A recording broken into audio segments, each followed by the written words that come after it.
भगवान बुद्ध आणि त्यांचा धम्म या ग्रंथाचे लेखक विश्वभूषण भारतरत्न परमपूज्य बोधिसत्व डॉक्टर बाबासाहेब आंबेडकर हे या ग्रंथाचे लेखक आहेत. भगवान बुद्ध आणि त्यांचा धम्म या ग्रंथातील तृतीय खंड चालू असून या तृतीय खंडातील भाग चौथा आणि भाग चौथ्यामधील चॅप्टर तिसरा आपण पाहत आहोत. ब्रह्म सायुज्यावर आधारित धर्म अधर्म आहे. तर त्या अगोदर आपण समर्पण घेऊया. सुखो बुद्धान्मुपादो सुखा सधम्म देशना सुखा संगस्य सामगे समागान तपो सुखो.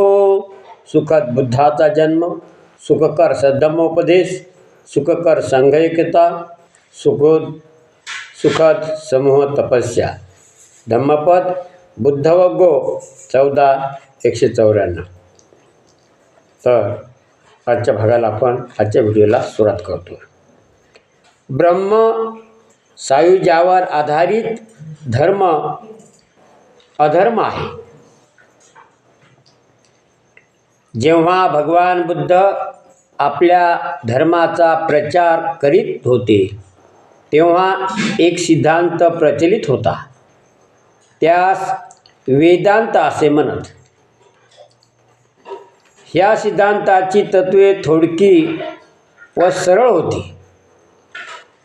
ह्या सर्व विश्वामागे एक सर्वव्यापक जीवन तत्व विद्यमान असून त्याला ब्रह्म अथवा ब्राह्मण म्हणतात.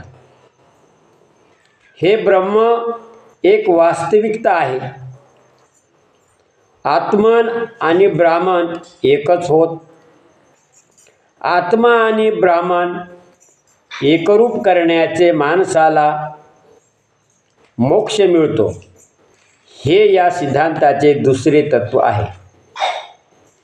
आत्मा आणि ब्राह्मण ही एकच आहे. या ज्ञानाने आत्मा ब्रह्म्याशी एकरूपता साधतो. आत्म्याला आपण ब्रह्म आहोत हे ज्ञान होण्यासाठी संसाराचा त्याग करणे आवश्यक आहे. या सिद्धांताला वेद म्हणतात. भगवान बुद्धाच्या मनात या सिद्धांताबद्दल आदर नव्हता. का? त्याच्या मते या सिद्धांताचा आधार मिथ्य होता, म्हणजे खोटा होता. त्याचा काही उपयोग नव्हता आणि त्यामुळे तो स्वीकारण्याजोगा नव्हता. म्हणून बुद्धाने त्याचा नाकारला आहे. हे आपले मत भगवान बुद्धाने भारद्वाज आणि वासिष्ठ या दोन ब्राह्मणांसमोर झालेल्या संवादात स्पष्ट केले आहे. ते आपण मागच्या चॅप्टरमध्ये पाहिलेलं आहे. भगवान बुद्धाचे म्हणणे असे होते की कोणतीही गोष्ट सत्य म्हणून स्वीकारण्याला तिला काही ना काही प्रमाण असले पाहिजे. प्रमाण म्हणजे पुरावा. बगर पुराव्याशिवाय कोणती गोष्ट सत्य समजू नये. प्रमाणाचे प्रत्यक्ष आणि अनुमान असे दोन प्रकार आहेत. प्रमाणित करण्यासाठी एक तर प्रत्यक्ष पुरावा पाहिजेत किंवा त्याचा अंदाज अनुमान पाहिजे.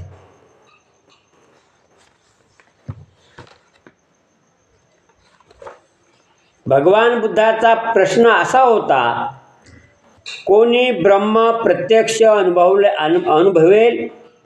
अनुभवला आहे काय? म्हणजे कोण पाहिलेलं आहे का? कोण अनुभवलं का त्याला? तू ब्रह्म पाहिले आहेस काय? तू ब्रह्माबरोबर गोष्टी केल्या आहेस काय? असे विविध प्रश्न निर्माण होतात. तू ब्रह्माचा वास घेतला आहेस काय? आंबट आहे का? खारट आहे का? गोड आहे त्या ब्रह्माचा? मग वासिष्ठाने उत्तर दिले नाही. मग ब्रह्म्याच्या अस्तित्वाचे दुसरे प्रमाण अनुमानाचे. मग तो कसा आहे? गोल आहे, चौकोनी आहे, त्रिकोणी आहे, ते त्याचे अस्तित्व सिद्ध करण्यास अपुरे आहे. म्हणजे ते सांगू शकले नाही, ते सांगू शकत नाहीत. कारण जी गोष्ट अस्तित्वात नाही ती दाखवू शकत नाही. भगवान बुद्धाने प्रश्न केला, कोणत्या एका गोष्टीच्या होण्यावरून आम्ही ब्रह्म्याचे होणे अस्तित्व अनुमानायचे काय? म्हणजे काहीतरी कार्य दिसते, म्हणजे याच्यावर समजायचं काय? याचेही उत्तर मिळाले नाही. काही लोक म्हणतात की वस्तू अदृश्य असूनही तिला अस्तित्व असते, म्हणून ते म्हणतात की ब्रह्म अदृश्य असले तरी त्याला अस्तित्व आहे. मग त्यानं उदाहरण दिलं असेल, हवा म्हणला असेल, वास म्हटला असेल, नाही का? पण त्याचं कार्य तरी काय दिसतात. या ब्रह्म्याचं काय कार्य आहे? हे एक ढोबळ विधान असून ते असंभव स्थापन करण्यासाठी केलेले आहे. तरीसुद्धा तर्कासाठी हे मान्य करूया की वस्तू अदृश्य असली तरी तिला अस्तित्व असू शकते. ह्याचे उत्तम उदाहरण म्हणजे वीज, नाही का? वीज हे आहे. वीज अदृश्य असूनही तिला अस्तित्व आहे. वीज दिसते का तशी? नाही, परंतु ती आहे हे सिद्ध करण्यासाठी आपण बटन दाबलं की लाईट लागतो, बटन दाबला की फॅन फिरतात, नाही का? म्हणजे त्याचं काहीतरी कारणावरून कार्यकारणभाव त्याचा दिसतो. परंतु हा तर्कही पर्याप्त नाही. त्याच्यात सुद्धा तो ब्रह्माचा सिद्धांत बसत नाही. अदृश्य वस्तूनेही आपले अस्तित्व दुसऱ्या कोणत्या तरी रूपाने प्रकट करणे जरूर आहे. तेव्हाच तिची वास्तविकता मान्य होऊ शकते.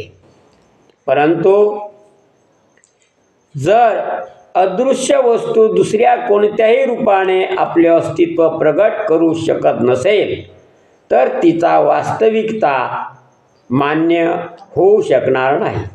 मग ते खरं आहे कशावर मान्य करायचं? वीज अदृश्य असली तरी तीचपासून उत्पन्न होणारे परिणाम पाहूनच आपण तिचे अस्तित्व मानतो. विजेपासून प्रकाश उत्पन्न होतो. आकाश उत्पन्न होण्यावरून, प्रकाश उत्पन्न होण्यावरून वीज अदृश्य असूनही आपण विजेचं वास्तविकता मान्य करतो, खरेपणा. परंतु हे अदृश्य ब्रह्म दृश्य अशी कोणती वस्तू उत्पन्न करते? म्हणजे ब्रह्म काय करते? उत्तर आहे की कोणतीच नाही. मग तो काहीच करू शकत नाही. मग तो ब्रह्मा काय कामाचा? दुसरे एक उदाहरण देता येते. कायद्यामध्येही अशी पद्धत आहे की काही एक निष्कर्ष स्थापन करण्यासाठी एक विधान मान्य केले जाते. ते सिद्ध करता येत नाही.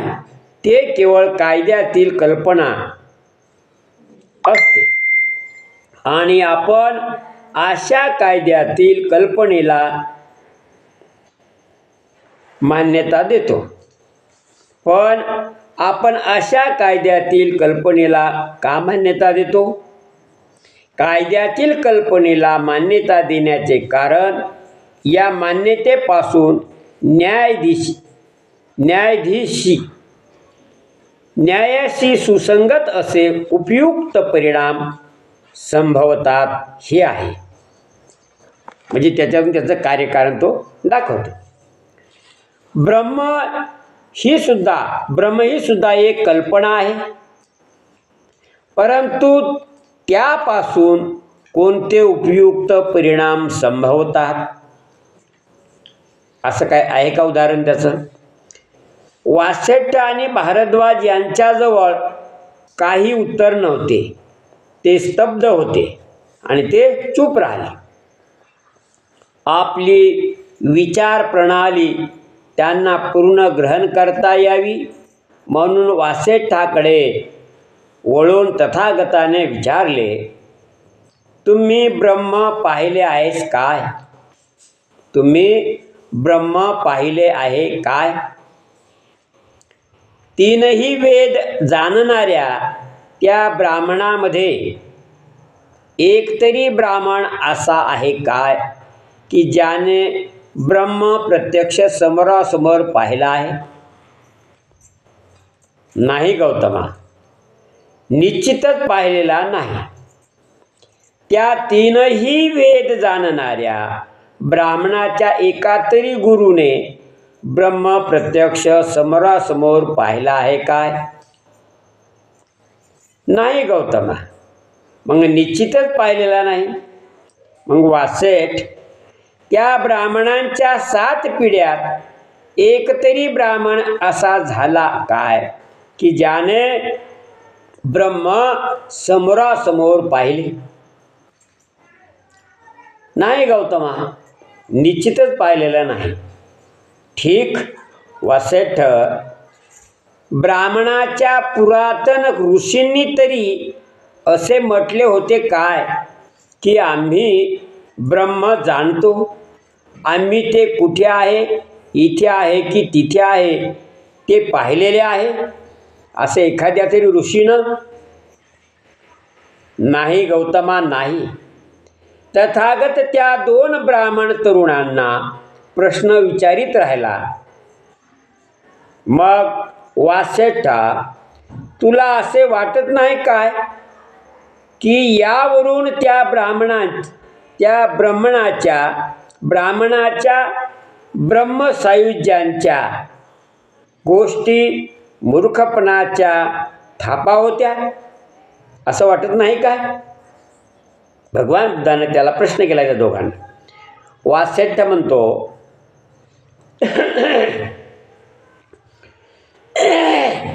वासेठ्ठा, ज्याप्रमाणे एकमेकांना धरून चालणारी आंधळ्याची माळ असते, त्यातील सर्वाच्या पुढे असणाऱ्यांना दिसत नाही, मध्यभागी असलेल्यांना दिसत नाही, शेवटी असलेल्यांनाही दिसत नाही, त्याप्रमाणेच मला वाटते या ब्राह्मणांचे शब्द आंधळ्याच्या शब्दासारखे आहेत. त्यांच्यापैकी पुढे असणाऱ्याला दिसत नाही, मध्यभागी असणाऱ्यालाही दिसत नाही, अगदी शेवटी असणाऱ्यालाही दिसत नाही. त्या ब्राह्मणांचे शब्द उपहासास्पद आहे. ते केवळ पोकळ व्यर्थ शब्द असून त्यात काहीही अर्थ नाही. वासेठ, ही गोष्ट कधीच न पाहिलेल्या एखाद्या स्त्रीवर प्रेम करणाऱ्या माणसासारखी नाही काय? आणि लोक त्याला विचारणार, मित्रा, ज्या सुंदर स्त्रीवर तू इतके प्रेम करीत आहेस आणि तिची वांछा करीत आहे, ती आहे तरी कोण? ती क्षत्रिय जातीची आहे की ब्राह्मण जातीची आहे की वैश्य जातीची आहे की शूद्र जातीची आहे, असं त्याला विचारते.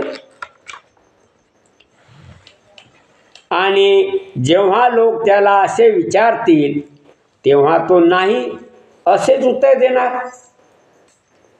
जेव्हा लोक त्याला पुन्हा विचारतील, बरे मित्रा, ही सर्व प्रदेशातील स्त्री अतिसुंदर स्त्री आहे, जिच्यावर तू प्रेम करतोस, जिचा वांछा धरतोस, पण तिचे नाव तरी काय आहे? नाव माहीत आहे काय? तिच्या कुळाचे नाव काय आहे? ती उंच आहे की ठेंगणी आहे की मध्यम उंचीची आहे? ती कृष्णवर्णाची आहे की गव्हाळ वर्णाची आहे की स्वर्णवर्णाची आहे? ती कोणत्या खेड्यात, गावात अथवा शहरात राहते? परंतु हे सर्व प्रश्न विचारले असता प्रत्येक प्रश्नाला तो नाही असेच उत्तर देणार. मग वासेठा, हे सर्व तुला आता कसे वाटते? तुला असे वाटत नाही काय की त्या माणसाचे सर्व कथन मूर्खतापूर्ण आहे? ते दोन्ही ब्राह्मण तरुण बोलले, होय, खरोखरच तसेच आहे. यास्तव ब्रह्म हेच वास्तव नसून त्यावर आधारलेला धर्म हा व्यर्थ आहे, चुकीचा आहे. अशा प्रकारे तथागतानं वासेठ्ठ आणि भारद्वाज या दोन त्या ब्राह्मणांना या ब्रह्मसायुज्याबद्दल माहिती सांगितली आहे आणि त्यानं त्याचं स्पष्टीकरण त्याला दिलेलं आहे आणि त्यांनीसुद्धा त्याचं उत्तर दिलेलं आहे. म्हणजे ब्रह्मसायुज्यावर आधारित धर्म हा धर्म नसून अधर्म आहे.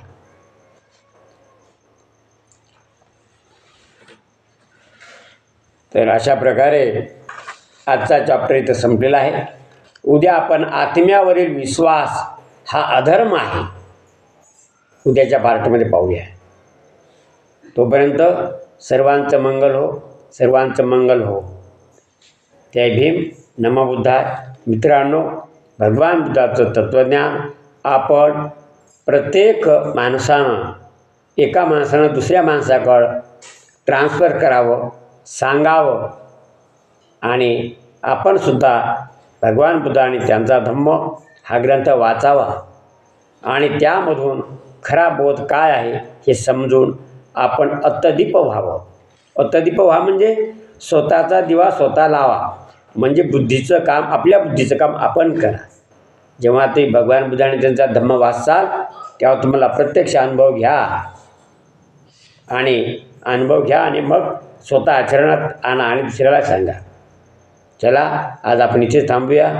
आपण गंभीर खंडार यूट्यूब चॅनलला लाईक, सबस्क्राईब आणि शेअर करा, कॉमेंट्स करा. तुम्ही जेवढं लाईक करसाल तेवढं हे चॅनल सर्वांपर्यंत पोहोचेल आणि भगवान बुद्धाचं ज्ञान घराघरात प्रत्येक माणसापर्यंत पोहोचेल. आता हे इंटरनेटचं जग आहे. इंटरनेटच्या जगामध्ये भगवान बुद्धाचं तत्त्वज्ञान हे प्रत्येक माणसापर्यंत जाऊ शकते. ते तुमचं आमचं काम आहे. असो, पुन्हा भेटूया उद्याच्या व्हिडिओमध्ये. जय भीम, जय संविधान.